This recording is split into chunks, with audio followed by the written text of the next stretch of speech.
बिस्मिल्लाहिर्रहमानिर्रहीम, अस्सलाम वालेकुम। मैं हूं गुलफाम चौधरी। आप देख रहे हैं मेरा फेसबुक पेज और यूट्यूब चैनल। पाकिस्तान की सियासत में अहम तरीन डिवेलपमेंट हो रही हैं और मुसलसल डिवेलपमेंट्स मुतवक्के हैं। यकीनी तौर पर जो पाकिस्तान के हालात हैं वो यकसर बदलने जा रहे हैं और बड़ी बड़ी तब्दीलियाँ मुतवक्के हैं।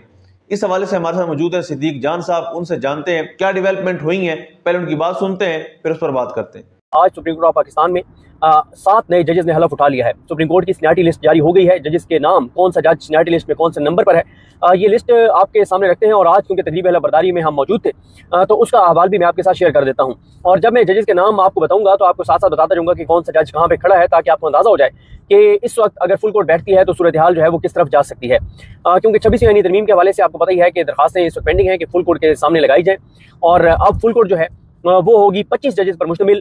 अगर एडहॉक जजेस जो हैं उनको भी बिठाया जाता है, जस्टिस सरदार तारिक मसूद साहब और जस्टिस मजहर आलम खेल साहब, इनको भी अगर बिठाया जाता है तो फिर ये 25 जजेस फुल कोर्ट में होंगे। और अगर ये दोनों इनको नहीं बिठाया जाता तो फिर 23 जजेस जो हैं वो फुल कोर्ट में होंगे। लेकिन आपको शुरू में एक चीज़ याद कर दूं कि आज रिपोर्टर जो हैं वो चीफ जस्टिस याहिया अफरीदी साहब को ढूंढते रहे तकरीब के बाद, लेकिन याहिया अफरीदी साहब अंदर चले गए थे और वो वहाँ पर मौजूद नहीं थे जहाँ पे जजेस ने चाय पी।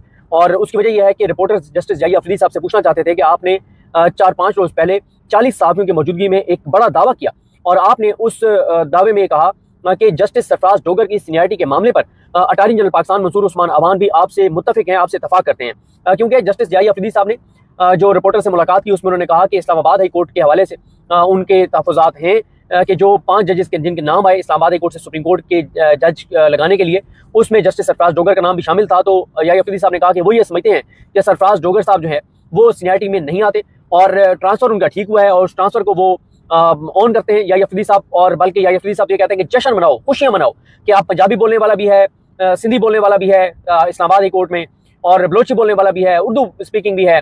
तो मैंने तो ये कहा है कि फिर भाई सराइकियों का क्या कसूर है, दीगर जबानों वालों का क्या कसूर है, फिर ये भी जजेस आप लगाएं। मतलब अगर याहिया अफरीदी साहब के नज़दीक अब अदालतों में जज भर्ती करने का मयार ये रह गया है कि जबानों पे, लिसानी बुनियादों पे जो है वो जजेस लगाने हैं, तो फिर सराइकियों के भी जज लगाएं, फिर दीगर जो जबाने उनके भी जज लगाएं आप। तो खैर जो ये याहिया अफरीदी साहब ने इंकशाफ किया था और दावा किया था, उस दावे को कल मंसूर उस्मान अवान ने झूठा करार दे दिया है, गलत बयानी करार दे दिया है। और उन्होंने कहा है, उन्होंने ये तो नहीं कहा कि याहिया अफरीदी साहब ने झूठ बोला है, लेकिन उन्होंने ये कहा कि जस्टिस याहिया अफरीदी ने झूठ बोला है। क्यों? मंसूर उस्मान अवान कहते हैं कि ऐसी कोई बात नहीं है, सीनियरिटी के ऊपर बिल्कुल उनका ये मौकफ नहीं है जो याहिया अफरीदी साहब का है, और बिल्कुल उन्होंने जुडिशल कमीशन ऑफ पाकिस्तान के इजलास में चीफ जस्टिस से इत्तफाक नहीं किया। बल्कि अटॉर्नी जनरल तो यहाँ तक कहते हैं कि judicial commission of Pakistan seniority का फोरम डिसाइड करने का फोरम नहीं है।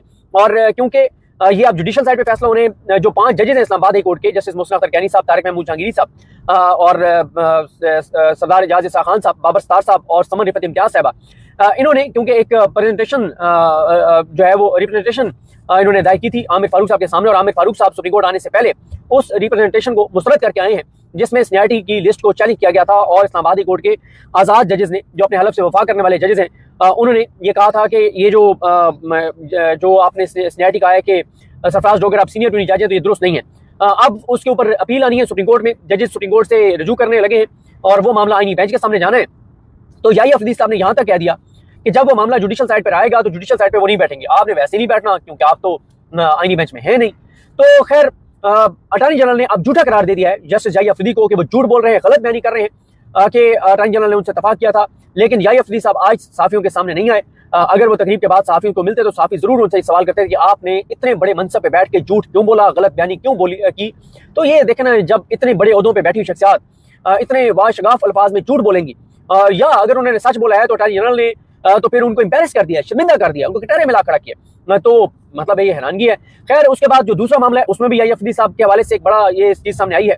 याहिया अफरीदी साहब ने इमरान खान साहब के खत के हवाले से कहा कि वो खत उन्होंने कहा वो सीरियस खत है, उसमें सबूत भी मौजूद है, लेकिन वो खत उन्होंने कहा याहिया अफरीदी साहब ने कि उन्होंने वो खत आईनी बेंच की कमेटी को भेज दिया है। लेकिन आईनी बेंच की कमेटी के मेंबर जस्टिस जमाल खान मुदखिल ने कहा है कि ना तो उन्होंने खत देखा है, ना उनको वो खत मौसूल हुआ है, और अगर वो कमेटी के पास आया है तो फिर कमेटी का अभी इजलास नहीं हुआ। अब मसला ये है कि याहिया अफरीदी साहब को जब खत मौसूल हुआ है उसी तारीख को अमीरुद्दीन खान साहब और आईनी बेंच की कमेटी को भी वो खत मौसूल हुआ है।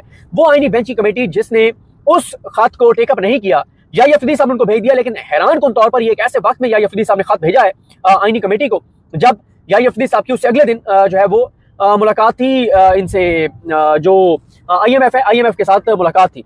तो ये अब मामला ये है कि इसको इससे जोड़ा जा रहा है कि क्योंकि IMF के वफद से उनकी मुलाकात होनी थी, तो IMF के वफद से मुलाकात की वजह से उन्होंने ये खत जो है वो आईनी बेंच को भेजा है, ताकि IMF की टीम अगर इस हवाले से सवाल करती है कि आपके मुल्क में इंसानी हकूक़ की पामालियां हो रही हैं, आप क्या कर रहे हैं, तो वो ये कह सकें कि जी मैंने वो मामला आईनी बेंच को भेज दिया और आईनी बेंच उसको टेकअप करने लगा है। अच्छा, अब इस ये दो चीज़ें होगी। तीसरी बात यह है कि वो जस्टिस जाहिया अफरीदी जो कहते हैं कि जनाब कोई एग्जीक्यूटिव की मुदाखलत नहीं है अदलिया में, जो कहते हैं कि कोई इदारों की मुदाखलत नहीं है, वो जस्टिस जाहिया अफरीदी इस दो उनके जो चीज़ें हैं, 3 चीज़ें ऐसी हुई हैं जिससे ये बात कंफर्म हो गई है कि अदलिया के अंदर मुदाखलत है। अगर ये मुदाखलत नहीं है तो फिर जाहिया अफरीदी साहब किस चीज़ को मुदाखलत कहते हैं? पहली बात यह है कि जाहिया अफरीदी साहब कहते हैं कि मैं सीनियरिटी के मुत्तफिक नहीं हूं कि सरफराज डोगर को 15 नंबर के जज को लाके हाई कोर्ट में सीनियर ट्यूनी बना दिया गया है और अब एक्टिंग चीफ जस्टिस बना दिया गया है और आगे वो मुस्तकिल भी chief justice Islamabad high court वही बनने जा रहे हैं। लेकिन हुकूमत ने कहा है कि जी ऐसा, हुकूमत ने उनकी बात नहीं मानी और एक्टिंग चीफ जस्टिस का नोटिफिकेशन कर दिया और आगे चीफ जस्टिस भी वही बनने जा रहे हैं। तो ये मुदाखलत नहीं है तो क्या है? यानी जाहिया अफरीदी खुद एक बात मानते हैं कि वो सीनियर ट्यूनी नहीं हो सकते थे, वो एक्टिंग चीफ जस्टिस नहीं हो सकते थे, लेकिन हुकूमत ने कर दिया। तो कर दिया ना, आपने क्या कर लिया हुकूमत का? तो दूसरी बात यह है कि आप खुद सीनियरिटी को वायलेट करके आए हुए हैं, आप खुद जस्टिस मुंसुली शाह और जस्टिस मुनीब अख्तर को की सीनियरिटी को वायलेट करके आप आए हैं, तो किस मुंह से सीनियरिटी की आप बात करेंगे? उसके अलावा दूसरी बात, मोहतरम जाहिया अफरीदी साहब कहते हैं कि अगर उस दिन मुंसुली शाह साहब और मुनीब अख्तर साहब वॉकआउट न करते तो हम जो है वो सीनियर प्यूरी जज जो थे पेशावर हाई कोर्ट के जस्टिस इजाज अनवर, उनको सुप्रीम कोर्ट में ले आते। यानी आप ये बात मान रहे हैं कि आना इजाज अनवर साहब को चाहिए था, लेकिन हुकूमत जो है वो 4थे नंबर के जज को लेकर आई है, तो ये मुदाखलत नहीं है तो ये क्या है? फिर तीसरी बात यह है कि हुकूमत ने ना सिर्फ ये कि इजाज अनवर साहब को वो सुप्रीम कोर्ट नहीं लेकर आए, बल्कि उन्होंने इजाज अनवर साहब को वहां पे chief justice Peshawar high court भी नहीं बनाया, उन्होंने उनको एक्टिंग चीफ जस्टिस भी उन्होंने जो दूसरे नंबर के आप सीनियर प्यूनी है उनको एक्टिंग चीफ जस्टिस बना दिया। यानी 2 जजेस क्योंकि बल्कि तीसरे नंबर के जज क्योंकि इश्तियाक इब्राहिम साहब थे, फिर इजाज अनवर साहब थे, फिर अतीक शाह साहब थे और फिर शकील साहब थे। शकील साहब और इश्तियाक इब्राहिम साहब सुप्रीम कोर्ट आ गए, तो इजाज अनवर साहब सीनियर प्यूनी थे, उनको सुप्रीम कोर्ट आना चाहिए था, उनको हुकूमत सुप्रीम कोर्ट नहीं लाई क्योंकि वोट हुकूमत के पास है, फैसले हुकूमत कर रही है, तो उनको chief justice Peshawar high court भी नहीं बनाया जा रहा, एक्टिंग चीफ जस्टिस भी जो है वो बनाया गया है जस्टिस अतीक शाह साहब को। तो ये हो गया जी मामला। अब आते हैं इस बात पे कि सीनियरिटी लिस्ट आपको बता देता हूँ। चलें एक और भी खबर पे बात कर लेते हैं।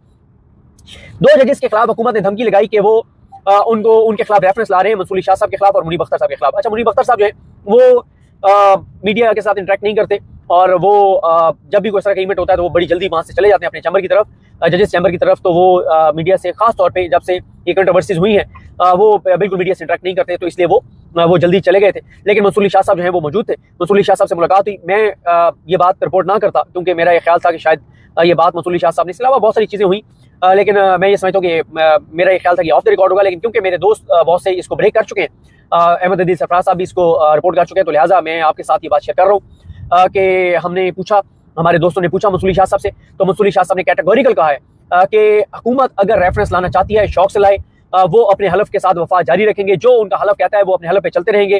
किसी को अच्छा लगता है लगे, नहीं लगता ना लगे, बुरा लगता है बुरा लगे, लेकिन जस्टिस सैयद मंसूली शाह साहब डटे हुए हैं, वो कह रहे हैं बिल्कुल हम आइन और कानून की ये जंग लड़ेंगे, जो आइन हमें जिम्मेदारी देता है, हलफ हमारा जिम्मेदारी देता है, उसके ऊपर काम जारी रखेंगे, ना झुकेंगे। जी बिल्कुल, जिस तरह से आपने सिद्दीक जान साहब को सुना कि आइंदा आने वाला जो हफ्ता है, ये चंद दिन है, ये पाकिस्तान की सियासत में कितने अहम है और इसमें जो पाकिस्तान की सियासत है उसमें कितनी बड़ी तब्दीलियां मुतवक्के हैं।